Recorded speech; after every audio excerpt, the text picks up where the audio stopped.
Hello and welcome to the Shaw Local Bears Insider Podcast. We are back. It is Friday, February 7th.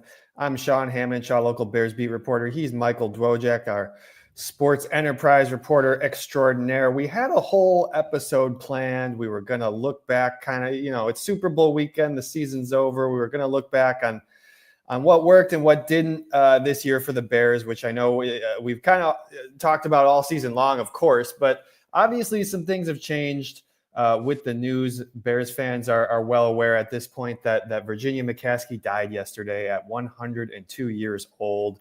Obviously, our thoughts go out to the McCaskey family. It's a sad day for the Bears, sad day for Chicago.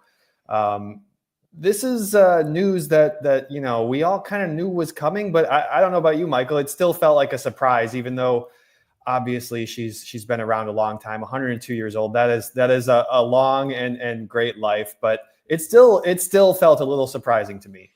Yeah, it was a little bit surprising, right? It felt like just like, for 102 years old, obviously maybe people aren't around as much and maybe they're not doing as much. But I feel like for the past few years, we've always heard that she's still, attending games and she's Yeah. like still going to, like you would see her maybe, I don't know if over the past year, but you would just see her at practices sometimes, she would be around, right? Like it wasn't just like she was 102 and she wasn't doing much. Like she was very active over the past few years and she was around. So yeah, 102, you're kind of like, well, I mean, obviously time was going to come and that kind of stuff, but still it is still surprising. And just, like you said, condolences to the family. 102 years, not only what has she seen, you know, with the Bears and just how different things are obviously when her dad Yeah. started the whole thing, but just even life itself, obviously how different it is. And obviously, the NFL loses it's like one of its last connections to its founding, right? Like obviously Virginia was there when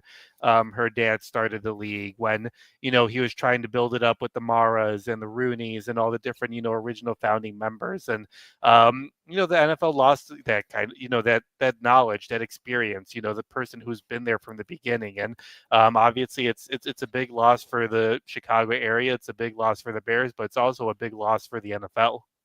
Yeah, it is. And some of the stories and some of the history, just reading about her life is just so crazy. Born in 1921, she only missed one Bears season. She came around a year late Right. to see the 1920 season for the Decatur Staleys.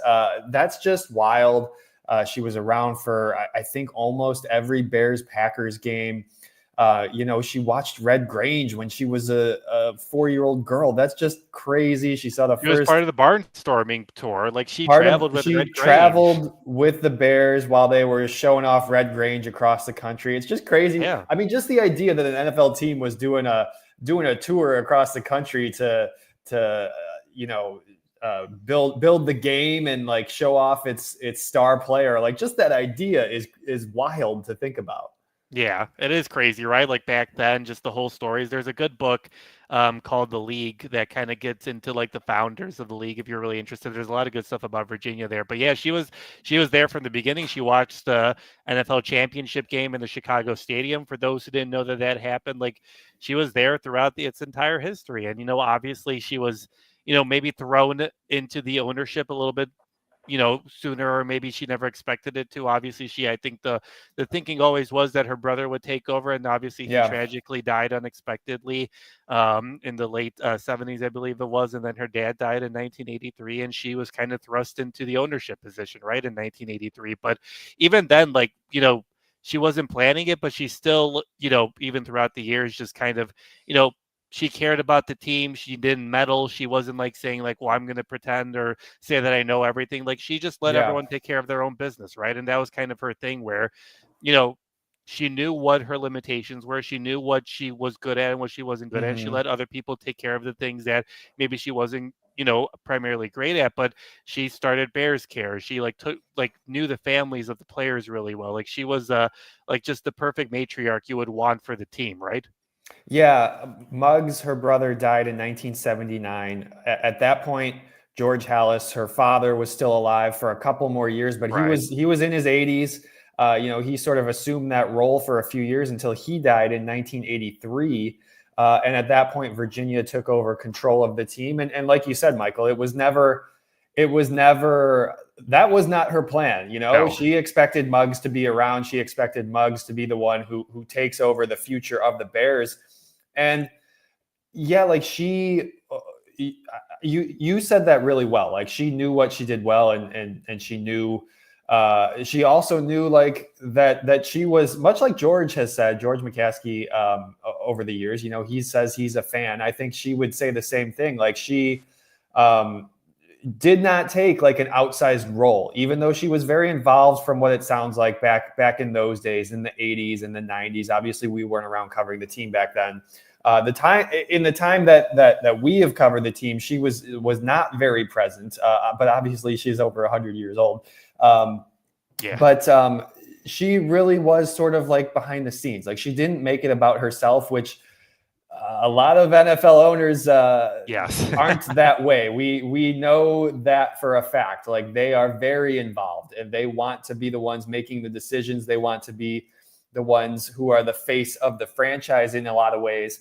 That was not Virginia McCaskey. No, it wasn't, right? And that's the biggest thing where for anything in life, right? It's like knowing when you're the leader of a group, of an entity, whether it's a business, whether it's a team or anything like that, like you need to realize what you don't know, right? That's how you kind of succeed. And you just got to find the people who do know what you don't know. And that, she was able to do that, obviously, throughout its history. She was there for the beginning when they won the 85 championship. And obviously they made the Super Bowl in 2006. So, she saw a lot of good, maybe some bad, but there was a lot of good things happening under her care. And it felt cool. I saw this kind of going around Twitter yesterday that the Bears were able to win in dramatic fashion against the Packers to finish things off one last time. Obviously, the Hallis McCaskey family and the hatred, sports in sports terms, hatred towards Packers. It was cool to maybe see that was one last win for the Hallis McCaskey family. Yeah, that's a really cool last game for her. Alan Dunlap in the comments says she was like a princess, never expecting to become the queen, but had to do it anyway. I think that's a great analogy. That's really well said. If you're joining us live here on YouTube, hit the thumbs up. That's a great way to support the show. There's my little thumb on the screen. If you're listening after the fact on Spotify or Apple or wherever you get your podcast, leave us a review. We would really appreciate a 5-star review. Keep an eye on our Twitter pages. We're going to let you know when we're going live. We're still trying to do it once a week here during the off season. I know February gets slow. We'll see what we got in store. But we are going to be here at least once a week talking Bears with you guys. We really appreciate that. Keep an eye on our Twitter pages. I'm at Sean_Hammond. He is at MDwojak94. We're going to let you know when we're going live. She was Virginia was obviously very present for the 85 team. She had that cool moment in 2006 when they got back to the Super Bowl. And I think a lot of us remember seeing her up on that stage and how much that meant to take the George Hallis trophy. Those are obviously moments that really, really stand out. And also like the 100th anniversary in 2019, like that was a really cool moment for Virginia too. Just the fact that she was still around at that point. Obviously, they put up the George Hallis statue outside Soldier Field. They put up the Walter Payton statue out there too. I was reading somebody else's coverage, and there was looking back just over the years, and there was a quote in there. She said that after Brian Piccolo, she and her husband, wanted to. The goal was to not get as close to some of the players because that hurt a lot. And she said that the player who broke that rule for her was Walter Payton, and obviously he meant so much to the franchise too, was around for so long and was just such a personality seeing that was another like moment for her too in 1999 when he died, and there was remembrances at Soldier Field and stuff. Just she's seen so much just over the course of all these 102 years. It's just wild to think about. And you're seeing a lot of, like tributes, obviously, from the NFL, Roger Goodell, the Packers, you saw that. But you're seeing a lot of tributes from the players, too, right? Like you're seeing Walter Payton's kids. Like I saw Jared Payton had a cool post about Virginia with, his kids and his sister's kids. And I feel like you've seen a lot of former players say, man, it stinks that future Bears players won't get a chance to play under Virginia because, I know there are probably a lot of criticisms around the team throughout the years and all that kind of stuff, but the constant was Virginia was always there. She always cared for the players. She always cared for the players' families. And, you don't see that, too often, especially in today's world where, yes, obviously there are owners who care about the families. Like, obviously there's a lot of good teams that, care about the players and that kind of stuff, but it isn't a guaranteed in today's like cutthroat world. So it's really cool just to kind of see a lot of players be like, go out of their way and say like Virginia meant a lot to me, meant a lot to my family, and it's really cool to watch the impact that she had on generations upon generations of Bears players. Yeah, absolutely. I mean, the players, they all call her Mrs. McCaskey, and they obviously really respected her and kind of looked up to her and wanted to win for her. I don't know that every NFL owner. I don't know that the players feel the same way about every owner out there, but in a lot of ways, she was different. And yeah, it's just a sad day for the Bears and a sad day for Chicago. I do see a comment here from Rick. He says, so is George the owner now? They won't sell the team, will they? And I know like we're going to have time to talk about what this means, obviously over the coming months here. But the league rules stipulate that somebody has to have 30% voting power. So, obviously they're going to have to figure all that stuff out. They knew this day was coming. I'm sure they have a plan in place. But at the same time, you saw it in like the news release from the Bears. 11 children, 21 grandchildren, 40 great-grandchildren, 4 great-great-grandchildren. This is a big family. There's going to be a lot of, I'm sure. I mean, that right there, you add that up, that's like 70 people. That's not even counting, spouses and all that stuff. Sure. That's a lot of people. I'm sure there will be different opinions on what the family should do with the Bears.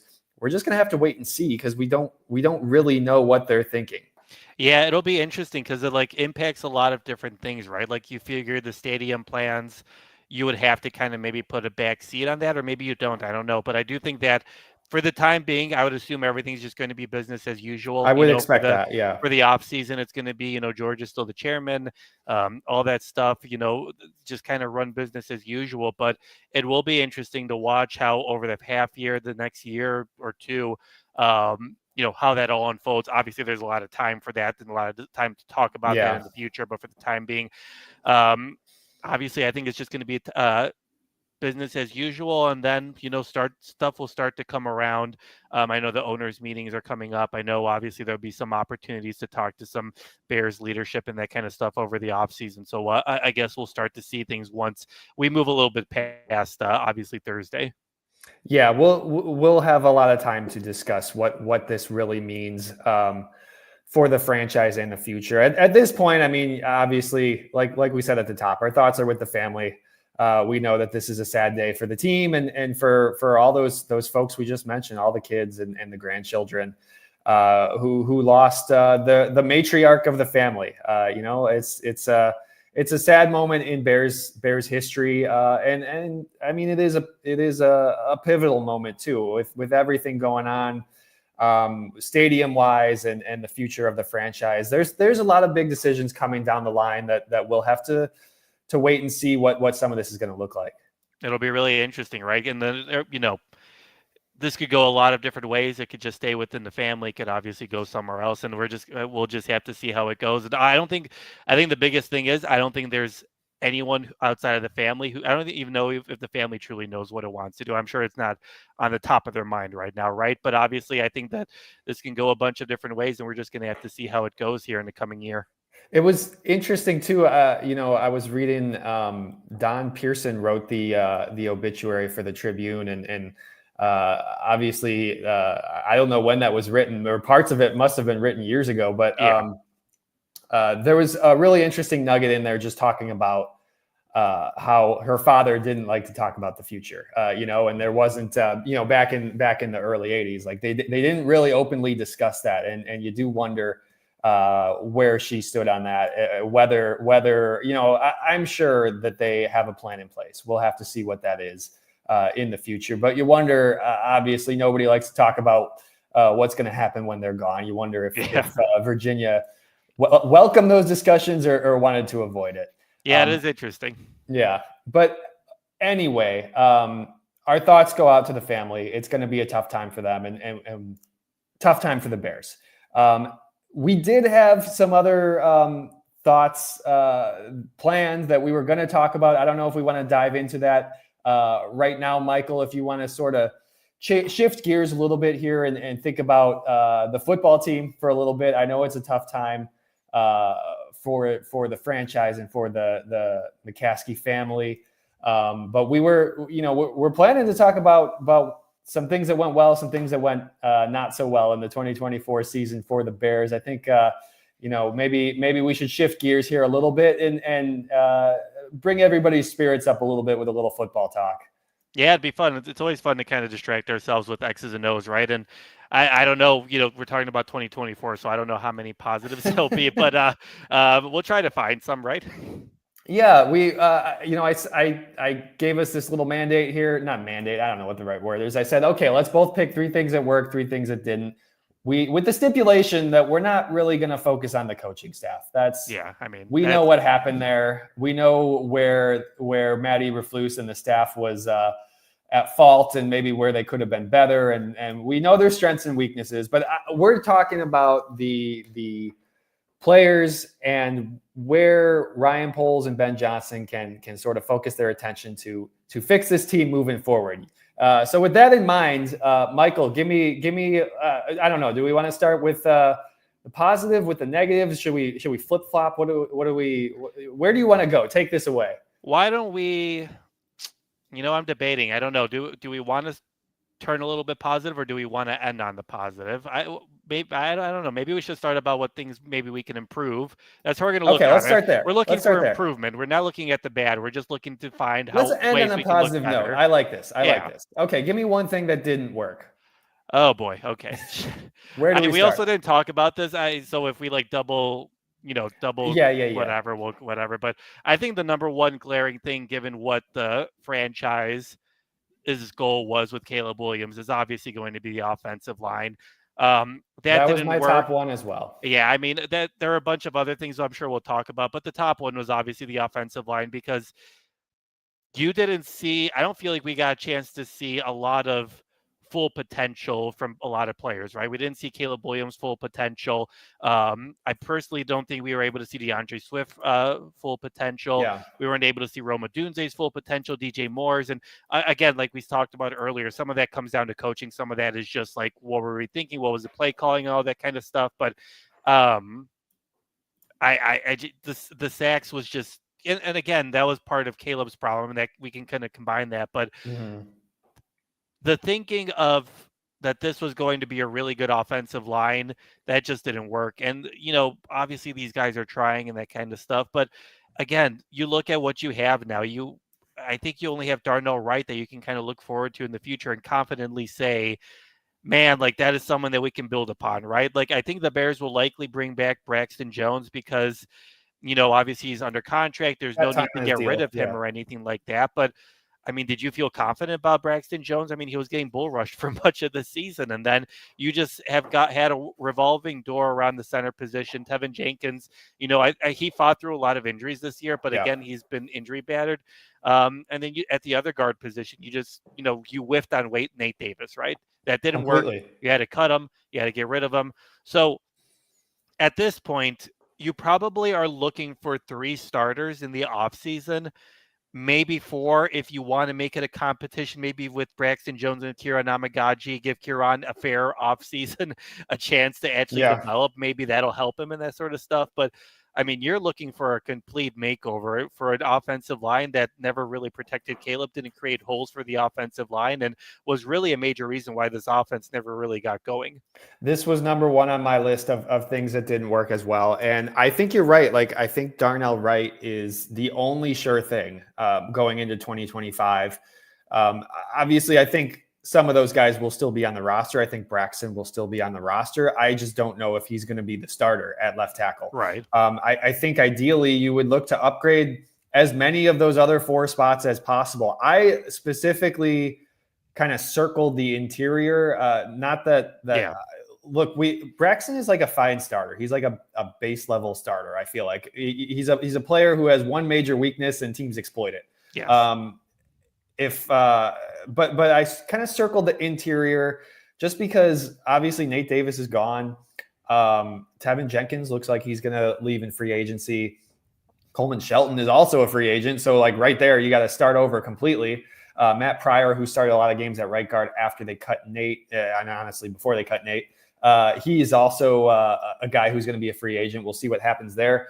That interior completely underperformed. And I mean, I don't know if you just wipe the board clean. I think you have to. I think you have to invest in free agency. I think you have to invest in the draft. I think you have to spend some serious resources building in the trenches. And while kind of like while you might want an upgrade at left tackle, I think the focus has to be that interior first. That's just me. That's just my opinion.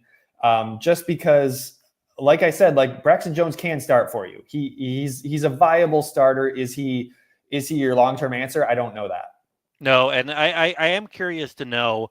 Obviously, I never played the position. I wasn't an offensive lineman. And I've heard a lot about how continuity obviously played a role in their performance, and obviously a bunch of guys were injured. But I am curious, do you feel like if you improve and fortify the interior of the line, that obviously helps your tackles too, right? So that helps Darnell Wright play better. And does that help Braxton Jones play better, right? Like if you are able to invest in getting a better center, whether that's, I know the draft isn't full of them, so maybe you go through it in the free agency way, and then you draft a couple of guards, or you mix match and that kind of stuff. Yeah. I'm curious to know whether there's enough faith in Braxton Jones or maybe Kieran, where you're just kind of like, all right, we know our right tackle's pretty good. If we fortify the middle of this line, does that help Braxton Jones? And can we give him support? Can we help him in that sort of stuff? So I wonder if that might be what Ryan Poles and Ben Johnson are thinking about right now, where they're just kind of like, we have a decent piece in this left side. If we increase the interior, we can work on that and give Braxton Kieran a chance, and maybe you fix that the next offseason. I'm just curious to know how much fixing the interior really helps that left side.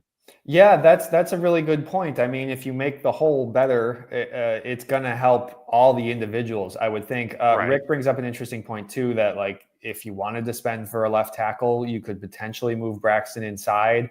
Obviously, he hasn't played inside in a while. He was, he was a tackle at Southern Utah as well. So there would be some questions there, but that's certainly a possibility as well if you want to approach it that way.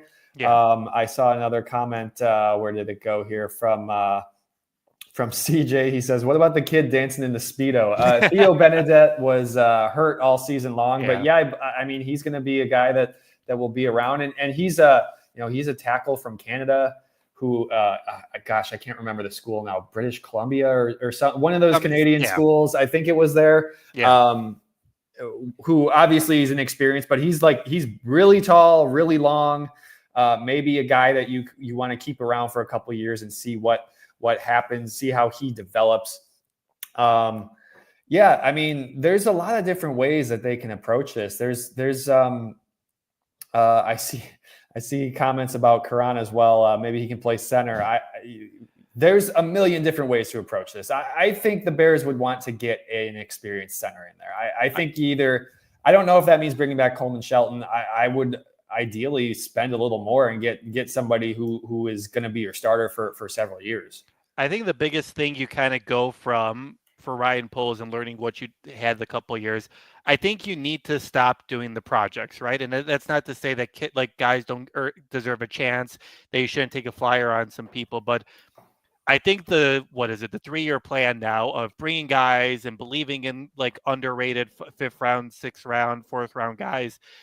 If you're Ryan, you need to go for some concrete guys that you're pretty sure are going to work, right? Whether that's Will Campbell, like Mike mentioned, whether that's drafting him, whether that's going for Trey Smith, whether that's signing a big guy like that.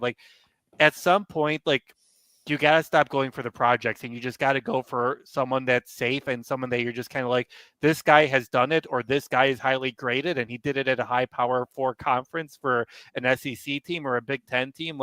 At some point, Ryan just got to go and fortify it that way instead of going with these projects, because, with all due respect, the projects haven't worked the last few years. And I don't think a lot of Bears fans have confidence in Ryan Poles that he can scout a player that can turn into a concrete multi-year starter.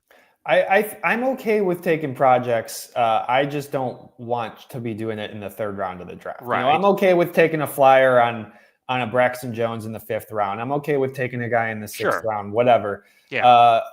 And that's not meant to be a shot at Karan Amagaji. He didn't pick himself in that spot. No. But at the same time, it's like they only had 4 or 5 draft picks last year, and they used a third round pick on a tackle from Yale. I think ideally you want your first, second, third round picks to be guys from the SEC, from the Big Ten. Mike Johnson in the comments has a question. What's up with Ryan Bates? That's a good point. We've kind of been this whole discussion, we've been acting like he's not there. He's still on the team. He's still under contract. I would imagine. Obviously, he didn't play much last year. He was out most of the year with a concussion, out most of the year with various injuries. I think he only appeared in 3 games with 2 starts, if I recall. Yeah. Potentially, he could be a rotational guy. Potentially, he could be your starter at center or right guard or something. I just don't know that you can plan on that. I don't know, man. He missed the whole season with multiple injuries. That's obviously a concern. He's again someone that I'm kind of like, you're kind of rolling the dice on, and you're not 100% like. Part of it is not his fault. Like, he's not trying to get injured. He's not obviously trying to give himself a concussion by any means. Like, at some point you just kind of like have some bad injury luck or whatever. But that kind of goes into the Tevin Jenkins conversation, right? Where you love Tevin Jenkins. I think he's a good locker room guy. From what we know, he obviously has talent, but at some point you just got to be able to stay on the field, and he did for some part, but he's still dealing with injuries and maybe not reaching his full potential. And when you're dealing with linemen, health is so important, and you got to have a guy that you can rely on who's, going to be there almost every single week, because you saw over the past 2 years what happens when you have to like mismatch the offensive line and put different guys in. It just doesn't look good, and there are just holes and irregularities. So, I mean, you could look at him, and obviously if you can make that work with the salary cap, and, if it works for you like where you're at with the money that you're giving him, I wouldn't say you don't necessarily need to cut him, but I would say that, again, look higher, like don't set the bar low when it comes to protecting Caleb and getting that offensive line in a much better shape. And much like last year, if he's healthy, he is a very valuable backup because he can play so many different positions. So I would imagine he's going to be on the roster going into the season. I didn't expect us to talk about the O-line for 10 whole minutes. We did promise some positivity towards the end of the show, so we gotta get moving here. I'm going to throw number 2 thing that didn't work, and I saw a comment earlier. Let's see. Alan said, while taking shots at the O-line, the D-line didn't scare many teams. Yeah, the defensive line was obviously a pretty big disappointment, which they started really strong. Like, I thought the first 6 games, the D-line was really good. Montez Sweat was playing well. Javon Dexter was playing really well. And then things just fell apart. Andrew Billings went out with a season-ending pec injury. Second half of the year nobody was scared of that Bears defensive line. Even with Montez Sweat healthy and playing when he was out there, like it was not the same defensive line the first half and the second half of the season. I think you really got to put in some effort to get a second defensive end that you can throw opposite Montez Sweat, who is gonna really be a difference maker for you, because none of the guys they tried were that. All right, Sean, let's have the conversation. Are you going in for Myles Garrett? Are you trading him? What is that like a situation where you're kind of like, man, like you have a bona fide guy that you can guarantee is going to be good and is worth it? Or are you someone who is mostly focused on, I want to find my Myles Garrett and I want to develop him? Like, are you obviously that all depends on whether the Browns want to trade him, but are you in on trying to get Myles Garrett to the Bears? Me personally, I'm not. I would rather have my 2 first-round picks these next couple of years because that's probably what it's going to cost to get him. It was, I mean, I forget if it was Rappaport or Schefter, compared it to the Mack deal, the Khalil Mack deal in 2018. I mean, that's the best comparison. Yeah. I know that the ages are slightly different, but that's the last time that like a major like player of the year candidate pass rusher was on the trade market. And so I think it was going to cost a couple of first round picks. I don't think I want to make that deal. I'd rather be, the Rams getting a Jared Verse, midway through the first round, who they have on a rookie deal for 4 to 5 years, obviously you gotta nail the pick. That's not a guarantee, but I would take my chances there personally. I don't know. What do you feel? I think I would agree. I think it was Albert Breer who actually put it in a really good way, where it's like, I think you make this trade if you think that the Bears are going to contend for a Super Bowl in the next couple of years, right? Yeah. Like, yes, he's 29. That doesn't mean that he's like going to fall off the cliff or like he's not going to be good by any means, but he is 29. So this feels like a move that you make when you're on the doorsteps of winning a Super Bowl or on the Yes. doorsteps of competing. And I don't think just, they're going to do other stuff, but what does the deal look like? Do you have to probably give up your first round pick this year and probably your first round pick next year? I know you obviously have 2 number 2s this year, but I don't know. I think I'm more of the mindset of I want to find my own Myles Garrett and I want to develop him. And I think I can find him with the 10th overall pick. I can trade up and maybe get into the later round or the first round, right? And I can try to find my guy there, where I don't know if it's worth the investment, because I just don't think there's no guarantee that you're going to find that guy. But I do think that there's less of, you have to win earlier. And I don't think the Bears are in a spot right now where they're Super Bowl contenders next year or the next couple of years, because I think there's still a lot of development that needs to happen from Caleb. And obviously you still have to figure things out on the offensive line, like we talked about. There's a comment here that Khalil Mack is available. He's going to be out there in free agency. Obviously he's a bit older. But he, has still been a productive player. I don't know if the Bears would go that route. I don't know if they would. I don't know if he would want to come back here after getting traded away. Guys hold grudges over stuff like that. Sure. But I do think there are going to be some other options out there in whether it's free agency, whether it's the draft. I don't know that I want. It's a great point, Michael. Like where this team is at, right? I mean, this is a 5-win team. Last season. That's just the fact of it. Like you're not one step away from the Super Bowl. You got to get, let's talk about getting in the playoffs first. And so I don't know that I would mortgage the future for a guy like Myles Garrett. I know he's the best pass rusher in the game right now. He got a little bit overlooked last year because he was on a terrible Browns team. But he's at the top of his game.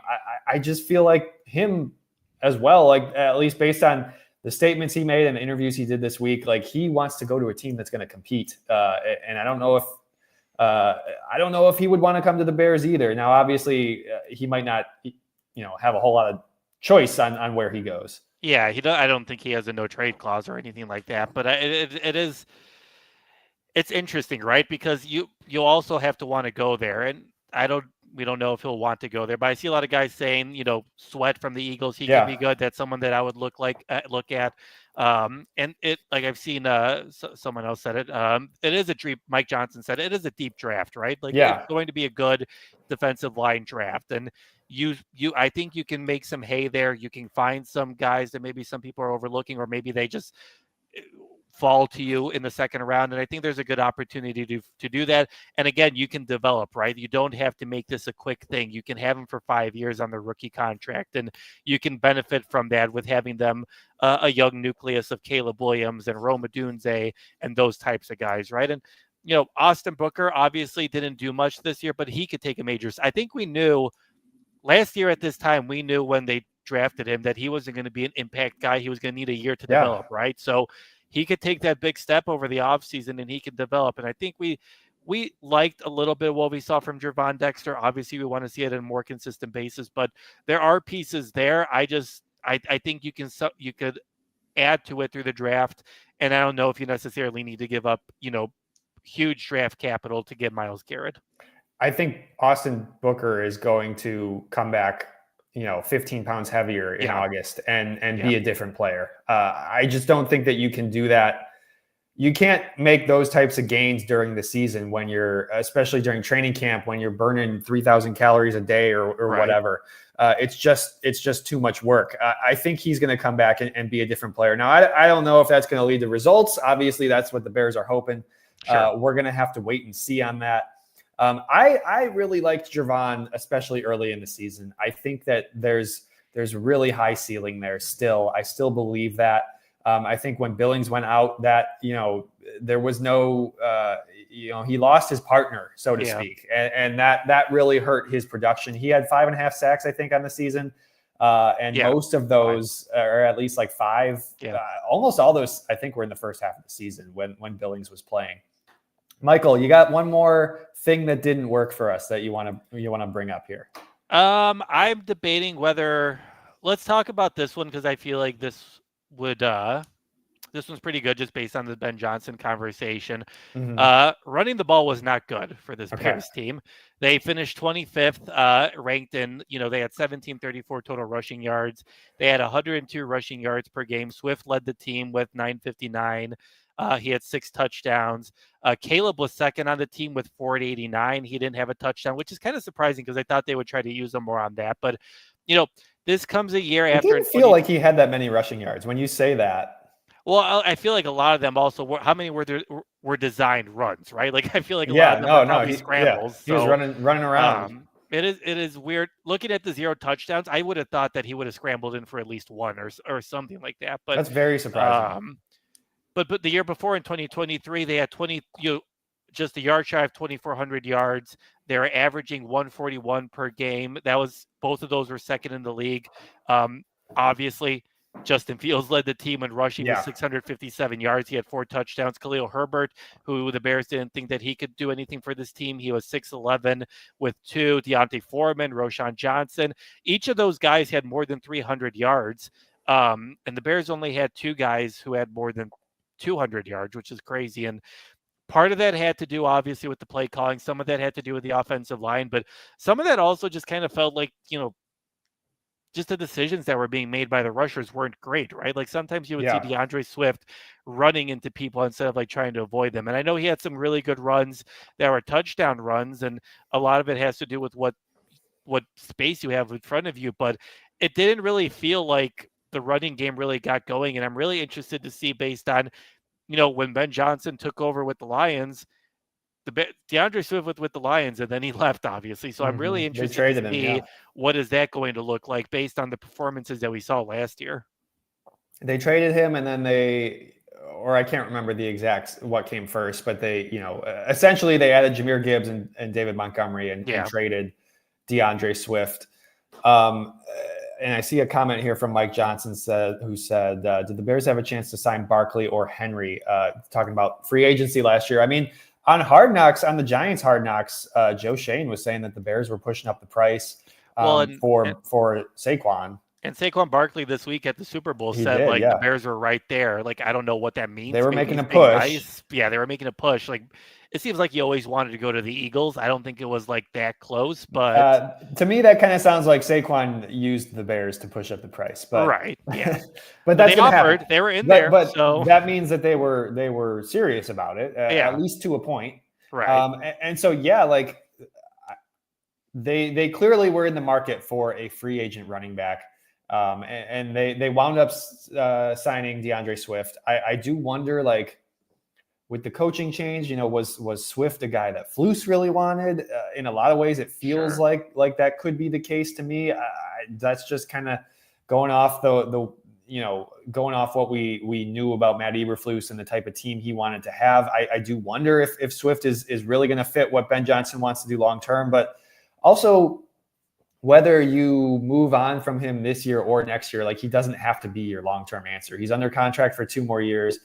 If you find a trade partner, you can get rid of him relatively cheaply. It's going to cost about $8 million to straight out cut him. I don't think they would do that. I think they would play it out, at least the second year of his contract. And that still doesn't mean that you could still draft a running back, with one of those second round picks. You could still draft a running back pretty high. I don't think the Bears are going to be drafting a running back at number 10. I don't know how you feel about that, Michael. I would not do that. Obviously, Ben Johnson and with Gibbs, obviously they did that with the top pick. But I think with the Lions, they had that offensive line ready to go, right? Like, they didn't have really a lot of pieces to add. Well, they did, but like they didn't have like those core guys to add that they really needed to focus on when it came to the line. And the Bears just need to do that. Would I use one of my second round picks on a running back? Maybe the latter one. It's supposed to be a really deep running back, class. Yeah. And we were talking about this just looking ahead to the combine, where neither one of us really were looking at Bucky Irving, obviously a local kid who did really well. And look at the impact that he had at the Buccaneers. And he was a 6th-round pick, right? Like, you're able to You can find these find him. running backs like later. You just got to find them and put them in a good position to succeed. So I would definitely not use the top pick. I know it's probably, it's enticing to go after Gentry. Obviously, you saw what he did with Boise Yeah. State, but I wouldn't make that investment. You need to fortify your line before you start worrying about those types of skill players like Ryan Poles has in the past. Everybody's saying that this draft is deep at running back. Yeah. You would think that means that you can get one in the 2nd, 3rd, 4th round and beyond. And so I think the Bears will take a shot on somebody at some point. But I don't think that's going to be particularly high in the draft. So those are our 3 things that did not work. We had the offensive line, the pass rush, defensive line, and the running back. Those are areas obviously that Ryan Poles and Ben Johnson have to focus on fixing. What can they build off of though, Michael? What worked well last year that you feel like these guys can look at that and maybe exploit it even more? Maybe they can turn it into sort of one of your identities. What are some of the areas that worked well for the Bears in 2024? Well, what worked well, you kind of had to look a little bit more, obviously, with the 5-win team. But, had to get a little deeper. Yeah. But for my 3, I did a couple players and I did one like category. So I'll go with the player first, and it's someone that both Ben Johnson and Dennis Allen have brought up. It's Kyler Gordon. Mm-hmm. He had a really good year. He had a major impact. He had 75 tackles, 4 for a loss. He had half a sack, 1 forced fumble, 3 forced fumble recoveries. For what the league is becoming, and he's kind of become that slot safety, right? Like he's become that safety net for this team where he can cover a slot guy, that 3rd or 4th receiver, or he can even rush the quarterback, right? Like you see how versatile he is and how good he is. And there's a reason why Ben Johnson brought him up unprompted. There's a reason why Dennis Allen brought him up unprompted. I think a lot of the league believes in Kyler Gordon, and you can see why. He just makes plays for you in the secondary. He's able to get into your backfield. He can help your linebackers as well. And he's someone that really had a good year and someone that I would expect that the Bears are probably currently having contract negotiations about, because if there's something that Ryan Poles has done really well, it's drafting in the secondary, and he's a really major piece for what this Bears defense is going to be over the next 5 years.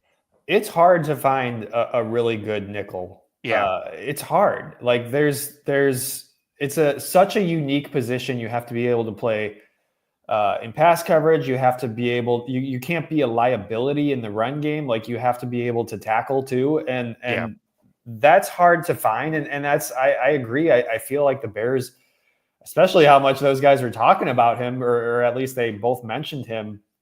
I would imagine that the Bears want to try to lock him up.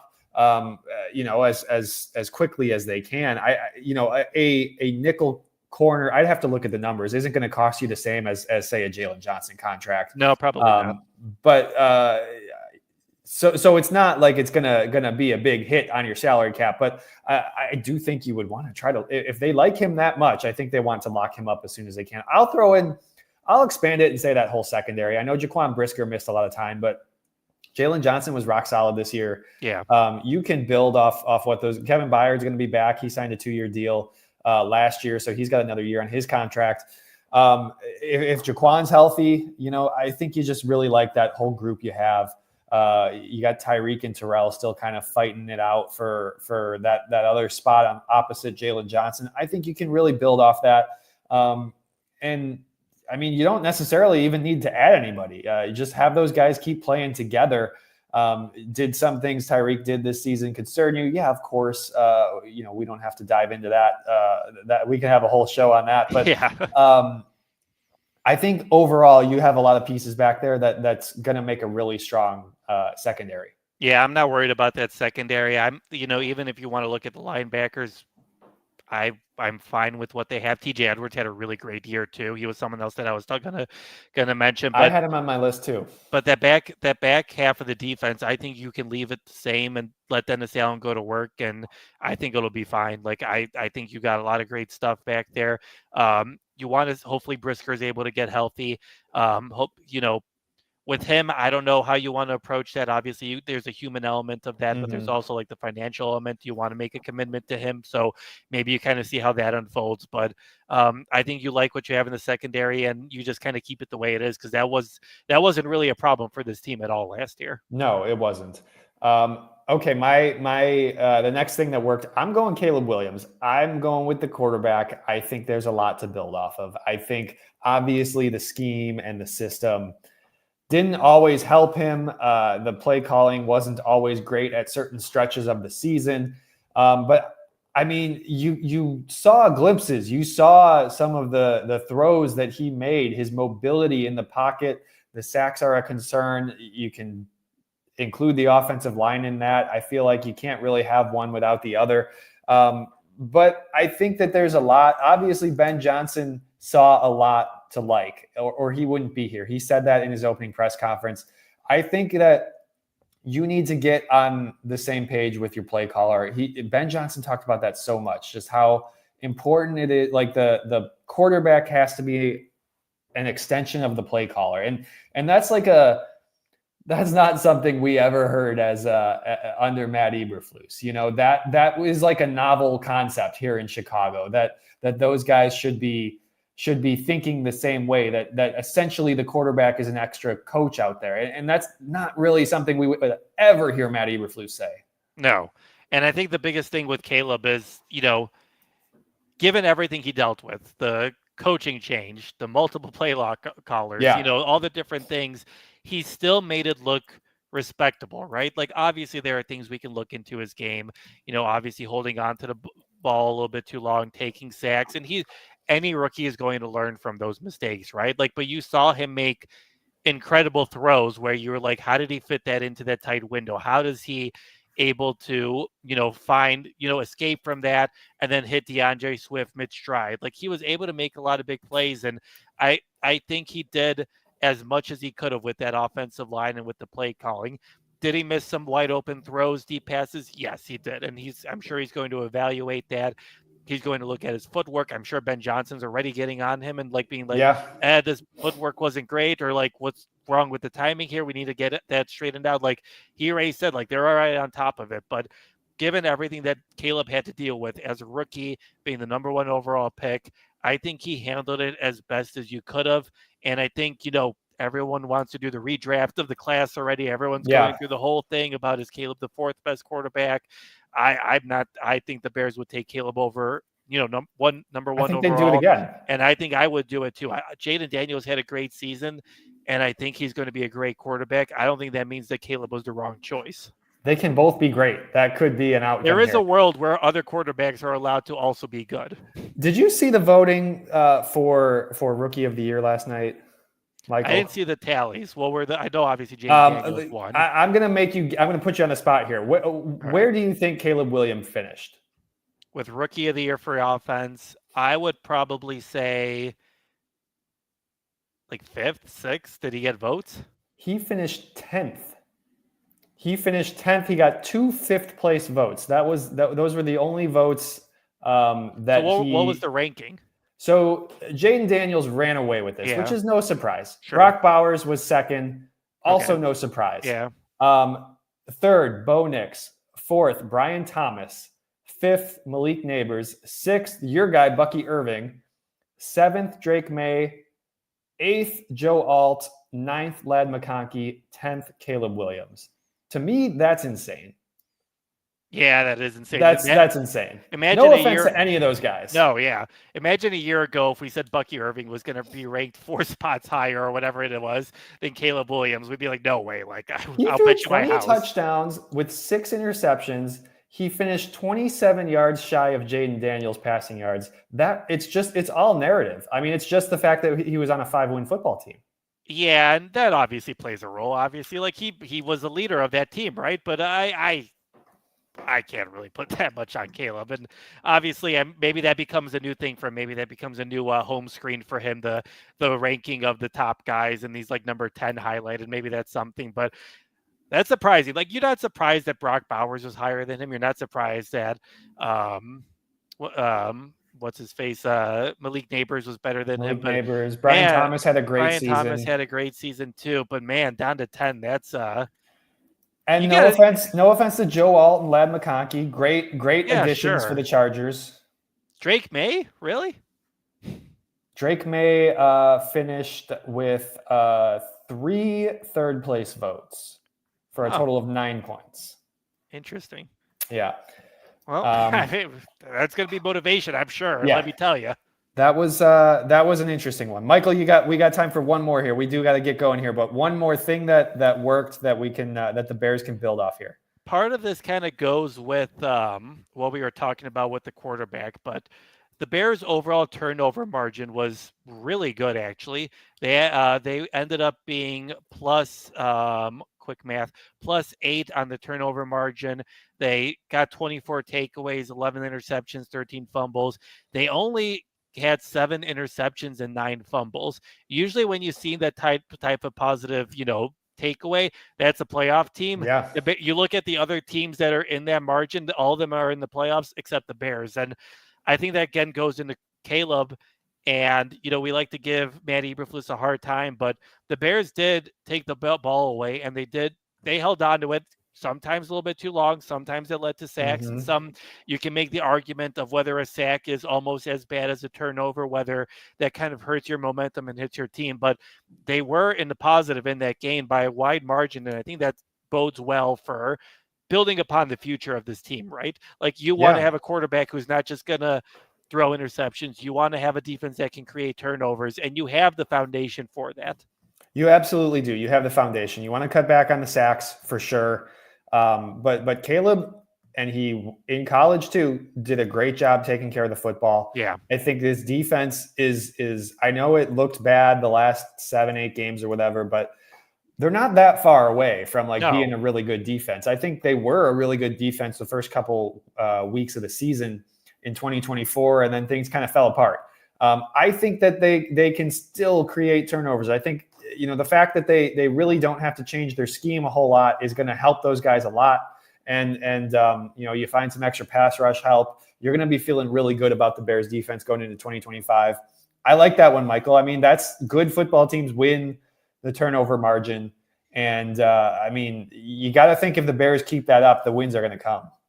Yeah, you do. And I'm just curious to know, I feel like a lot of what we heard with Caleb this year was, he shouldn't be afraid to take chances. And sometimes you want him to take more chances. But I don't feel like, do you ever feel like he wasn't taking chances this year? I feel like he was throwing it tight into tight windows. He wasn't afraid to go for it. I just don't think, I think he was dangerous enough with the ball, if that makes sense. Sometimes you just want to be dangerous. Sometimes you have to go for it. And I feel like he did it enough, and he didn't do it in a reckless way that you kind of see some other quarterbacks do it. No, and maybe that's a thing that he sort of takes to the next level a little bit. Takes a few more chances. Certainly, I think that Eberflus and that coaching staff wanted him to take care of the football. That was a big and every coach is going to want the quarterback to take care of the football. But I think Ben Johnson will be a little bit more aggressive. Yes. In that regard. Okay, we're running a little bit long here. We got to get out of here really quick. Michael, who you got in the Super Bowl? I'm going with Kansas City. I just can't pick against them at this point. Why would you? It's kind of like the Jordan Bulls. Why would you ever pick against them? I'm just going with the Chiefs, and I think it should be a really good game. But I think once again, Patrick Mahomes is just too good. I'm with you. I'm taking the Chiefs solely because of Patrick Mahomes. I think go with the quarterback, and I like Patrick Mahomes, obviously the 3-time Super Bowl champ. Okay, we got to get out of here. Thank you for joining us. If you're with us live, one more time, hit the thumbs up. That's a great way to support the show. Leave us a review on Spotify or Apple, and head to shawlocal.com to read all of our Bears coverage. We would really appreciate that if you head over to shawlocal.com, and please consider subscribing. He's Michael Dwojak. You can find him on Twitter at mdwojak94. I'm Sean Hammond. You can find me on Twitter at Sean_Hammond. We will let you know when we're going to go live. This has been the Shaw Local Bears Insider Podcast. Thanks for listening, everybody.